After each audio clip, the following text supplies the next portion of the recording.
നമുക്ക് ഈ അമ്പലത്തിൽ നിന്ന് കിട്ടുന്ന പോസിറ്റീവ്നെസ് ഒന്ന് വേറെ തന്നെ അല്ലേ. പലപ്പോഴും ഞാൻ എൻ്റെ സന്തോഷത്തിനും സമാധാനത്തിനും മാത്രമാണ് കേട്ടോ അമ്പലത്തിൽ പോകുന്നത്. ഇന്ന് നല്ല മഴയായിട്ട് കൂടി അമ്പലത്തിൽ പോകാനൊരു മോഹം തോന്നി, അങ്ങനെ പോകുന്നതാണ് കേട്ടോ. ഭഗവാനോട് മനസ്സ് തുറന്ന് പ്രാർത്ഥിക്കുകയൊക്കെ ചെയ്ത് ഞാൻ അവിടെ നിന്ന് ഇറങ്ങി. മഴ പെയ്തത് കാരണം റോഡിലൊക്കെ നിറയെ വെള്ളമായിരുന്നു. കുട്ടിക്കാലത്ത് വെള്ളത്തിലൂടെ നടന്നു വരുന്നത് പോലെ ഞാൻ ആ വെള്ളമൊക്കെ ആസ്വദിച്ച് നടന്നു പോന്നു. പലപ്പോഴും വലിയ വലിയ സന്തോഷങ്ങൾ തേടിപ്പോകാതെ ചെറിയ കാര്യങ്ങളിൽ സന്തോഷിക്കാനുള്ളൊരു മനസ്സ് എനിക്കുണ്ട് കേട്ടോ. ചെറിയ പ്രായത്തിൽ ഈ ഒരു പുല്ലിൻ്റെ വെള്ളത്തുള്ളി എടുത്ത് കണ്ണിലാക്കുമ്പോൾ കിട്ടുന്ന ഈ ഒരു തണുപ്പ് ഞങ്ങൾ ഒത്തിരി ആസ്വദിച്ചിരുന്നു കേട്ടോ. അതൊരു കാലം, ഒരിക്കലും തിരിച്ചു വരാത്ത നമ്മുടെ മനോഹരമായ കുട്ടിക്കാലം. നല്ല മഴയില്ല, അപ്പോൾ ഒരു മസാല കടലയൊക്കെ കൂട്ടി ചായ കുടിക്കാൻ നല്ല രസമുണ്ടാവും. അതുകൊണ്ട് വരുന്ന വഴിക്ക് മൊയ്തൂക്കാൻ്റെ കടയിൽ നിന്ന് ഒരു പേക്ക് മസാല കടയിലെയും ഒരു പേക്ക് ലഡു മിക്സ്ചറും പിന്നെ നമ്മുടെ എള്ളുണ്ടയും എടുത്തു കേട്ടോ.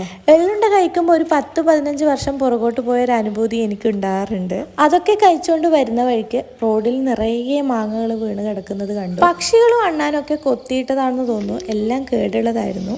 ഇതൊക്കെയാണ് ഇന്നത്തെ എൻ്റെ വൈകുന്നേര കാഴ്ചകൾ.